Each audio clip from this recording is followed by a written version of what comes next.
A memorial service was held in Cardston today for the man killed in an avalanche near Sparwood, BC a week ago. Stephen Hall was snowmobiling with friends last Friday when he was caught in an avalanche in what's known as the Corbin Pipeline between the Crow's Nest Pass and Sparwood. Hall, who would have been celebrating his 34th birthday today, is being remembered as a loving companion who gave 100% to everything he did. Terry Vogt reports. Lara Hall says she and Stephen were always best friends. She describes him as a man of honesty, integrity, and service. An amazing husband, amazing father, and even though he's not with us, we know he's watching us. The couple shared a strong belief in the LDS faith. Stephen was a youth leader while growing up in Cardston and coaching junior high basketball in Lethbridge. Lara also played and coached basketball, a common interest that strengthened their relationship. Our first 4 years of marriage revolved around playing basketball together and coaching together. Lara says her husband was also a loving and devoted father to their 4 young children, who range in age from 7 years to 13 months. A week before his 34th birthday, he left for a weekend of snowmobiling near Sparwood, the area where Lara grew up. She was spending the weekend in Cardston, planning a church girls' camp scheduled for this summer.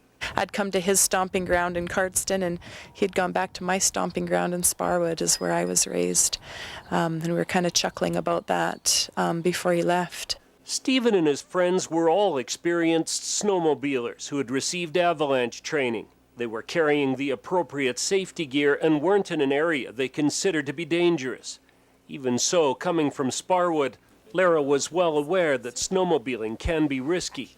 It's always been something I've, kind of worried about, but always trusted Steve and trusted his judgment. And like I said, he was prepared. He had everything that he was supposed to have, and he wasn't being foolish or going in crazy areas. But the mountains are very unpredictable. And